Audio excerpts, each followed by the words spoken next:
पहले तो कर्नाटक चुनाव को ही कहा जाता था सेमीफाइनल, लेकिन ये बड़ा सेमीफाइनल आपको बता दूं, क्योंकि 5 राज्यों के चुनाव होने हैं। तो 5 राज्यों के चुनाव में बड़ा सेमीफाइनल है और सीधे सीधे सभी राज्यों में मोदी जी के चेहरे पे चुनाव लड़ा जा रहा है। जैसे कर्नाटक में हुआ, इसके पहले हिमाचल या गुजरात में जहाँ भी चुनाव होते हैं मोदी जी के चेहरे पे ही चुनाव लड़ा जाता है। इसका कारण है क्योंकि मोदी जी अपने बराबर में किसी को लाना नहीं चाहते हैं। सच ही आपको बता रहे हैं, क्योंकि मोदी जी के कारण के वजह से ही राजस्थान और मध्य प्रदेश जैसे राज्य ये आज की डेट में इतनी भारतीय जनता पार्टी के इतने कमजोर स्थिति में हैं। और दूसरी तरफ राहुल गांधी जी ने उनके नाक में दम कर रखा है ओबीसी को लेकर के।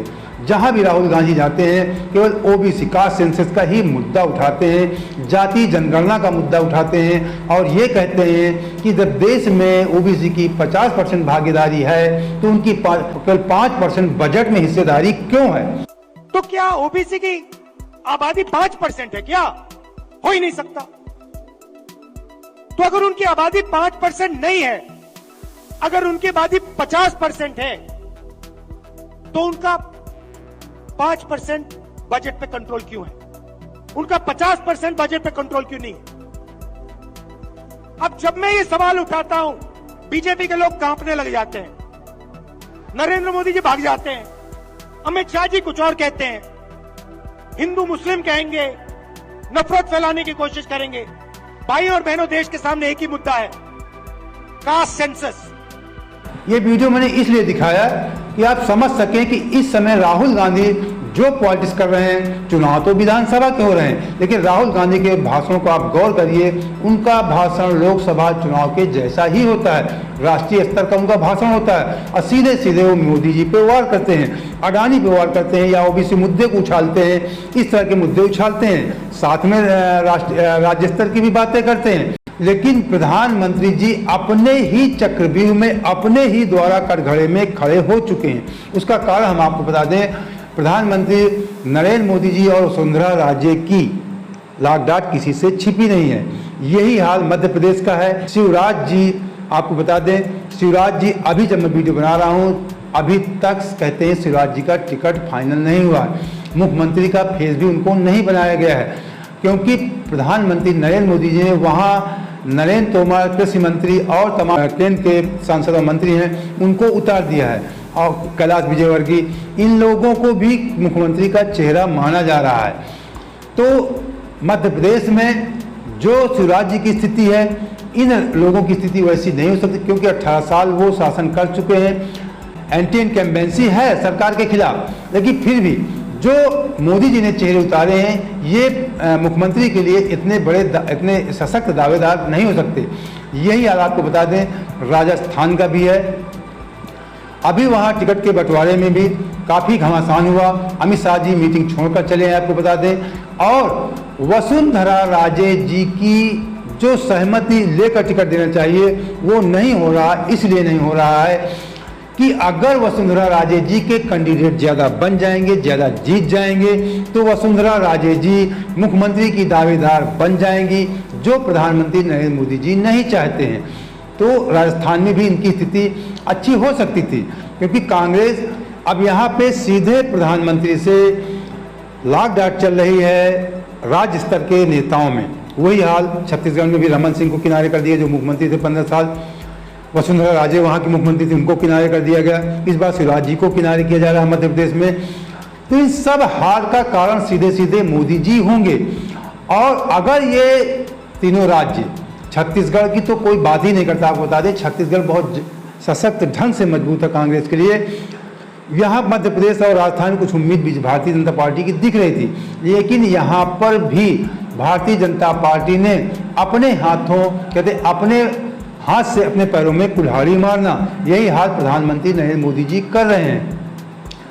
वो अपनी महत्ता को बढ़ाने के लिए कि हमारे सामने हमारे बराबरी में कोई खड़ा न हो, क्योंकि वो भी कभी मुख्यमंत्री हुआ करते थे गुजरात के। इसी तरह जैसे शिवराज जी वगैरह हैं, अब शिवराज जी 18 साल मुख्यमंत्री रह चुके हैं, एक सीनियर लीडर हैं, तो कहीं उनके सामने उनके लिए मुश्किल न खड़ी कर जाए, इसलिए मोदी जी अपने स्तर के नेताओं को किनारे कर देते हैं। ये आप सब जानते हैं। वो हारे हुए को मुख्यमंत्री बना सकते हैं पुष्कर धामी जी को उत्तराखंड में, या उत्तर प्रदेश में केशव प्रसाद मौर्य जी को जो चुनाव हार गए थे, केवल ओबीसी की राजनीति करने के लिए उनको उप मुख्यमंत्री बना दिया गया। तो मोदी हैं तो मुमकिन है, कुछ भी हो सकता है। तो मोदी हैं तो मुमकिन है। जैसे बीजेपी को चरम पर ले गए मोदी है मुमकिन कह करके, उसी प्रकार मैं आपको बता रहा हूँ मोदी हैं तो मुमकिन है। अब बीजेपी को रसातल पर भी ले जाएंगे, बीजेपी का सफाया भी करेंगे। इसका कारण मोदी होंगे। पहले की भारतीय जनता पार्टी हुआ करती थी, हमें भी याद है कि लाल कृष्ण आडवाणी और अटल बिहारी वाजपेयी के जो ये तो शीर्ष नेता थे, प्रथम पंक्ति में थे, लेकिन दूसरी पंक्ति में सेकंड लाइन भी बीजेपी में हुआ करती थी।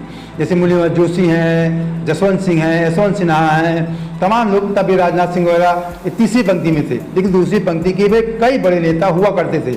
लेकिन इस समय जब से 2014 के बाद आप देख रहे होंगे केवल मोदी जी के अलावा, गुजरात लाबी के अलावा कोई दूसरी पंक्ति का नेता खड़ा नहीं हो पाया, क्योंकि सबके पर समय समय पर मोदी जी कतरते रहे हैं।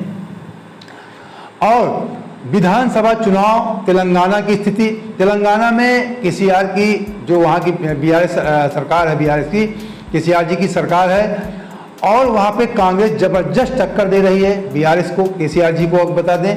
वहाँ बीजेपी तीसरे नंबर पे है, बीजेपी का वहाँ कोई खास मतलब नहीं है। और मिजोरम में भी जो 5 राज्य बताए ना, मिजोरम में भी मणिपुर की घटना से आप समझ रहे होंगे कि मणिपुर में इतनी जबरदस्त 5 महीने से हिंसा चल रही है, तो मिजोरम का भी हाल कुछ अच्छा नहीं होगा भारतीय जनता पार्टी के लिए।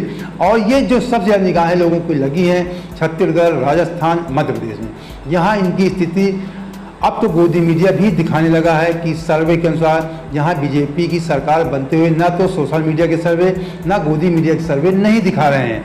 आपको बता दें, अभी मैंने पिछले हफ्ते एक वीडियो बनाया था जिसमें आदित्य ठाकरे, उद्धव ठाकरे के लड़के ने कहा था कि मैं लिख कर दे सकता हूं 4 राज्यों में कांग्रेस सरकार जीतेगी, तेलंगाना, छत्तीसगढ़, मध्य प्रदेश, राजस्थान। इन 4 राज्यों की बात कहा था आदित्य ठाकरे ने, कहा था मैं लिख कर दे सकता हूं। एक सभा में उन्होंने कहा था, लेकिन उस वीडियो में हमने कहा था, हमें शंका जाहिर की तो हो सकता है कि राजस्थान में उतनी स्थिति कांग्रेस की मजबूत नहीं, लेकिन ये भी कहा था कि जब हवा का रुख अच्छा होता है तो उसमें सब कुछ उड़ा ले जाती है हवा, जब हवा का रुख अपने पक्ष में होता है।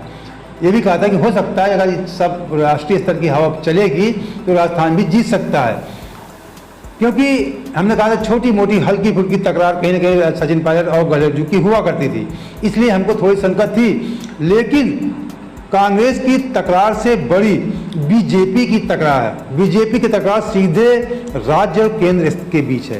कांग्रेस सरकार तो राज्य स्तर पर ही है, कोई राहुल गांधी से किसी कोई तकरार नहीं है, लेकिन भारतीय जनता पार्टी की जो तकरार है वो सीधे सीधे वहाँ के जो मुख्यमंत्री के फेस हैं वसुंधरा राजे जी, उनसे है। तो आप समझ सकते हैं खींचतान में। अब सर्वे भी बता रहे हैं, हम लोगों का मन लग रहा है कि राजस्थान में भी भारतीय जनता पार्टी की सरकार बनने वाली नहीं है। तो इसलिए बुरी स्थिति 5 राज्यों में भारतीय जनता पार्टी की है। अगर ये विधानसभा चुनाव में, विशेषकर आपको बता दें 5 राज्यों की बात छोड़िए, विशेषकर मध्य प्रदेश और राजस्थान में अगर एक भी राज्य भारतीय जनता पार्टी नहीं जीतती है तो 2024 में होने वाले लोकसभा चुनाव के लिए मोदी जी के लिए मुश्किलें खड़ी हो सकती हैं। भारतीय जनता पार्टी के अंदर ही आग की चिंगारी के खिलाफ उठ सकती है और आरएसएस भी सोचने पर मजबूर हो सकता है। इसलिए मोदी जी के लिए मुश्किल, मोदी जी भारतीय जनता पार्टी के लिए भी अपने ईगो को लेकर, अपने घमंड को लेकर मुश्किलें खड़ी कर रहे हैं और अपने लिए भी 2024 के लिए मुश्किलें खड़ी कर रहे हैं। तो दोस्तों उम्मीद करते हैं कि आपको वीडियो हमारा पसंद आया होगा। पसंद आया, पहली बार जुड़े हैं तो तुरंत हमारे चैनल सब्सक्राइब कर लीजिए और सक्षम है तो हमारे चैनल को ज्वाइन भी कर लीजिए। कुछ मंथली छोटे मोटे पेमेंट होते हैं, उसके माध्यम से आप हमारा आर्थिक सहयोग कर सकते हैं। अगर ये नहीं कर सकते तो 1 टाइम पेमेंट करके भी आप हमारा आर्थिक सहयोग कर सकते हैं। हमारा नंबर डिस्क्रिप्शन बॉक्स पर भी रहता है और स्क्रीन पर भी लगा रहता है। अगर ये कुछ नहीं कर सकते तो सब्सक्राइब करके वीडियो को लाइक करके दोस्तों को शेयर कर दीजिए। जय हिंद, जय भारत।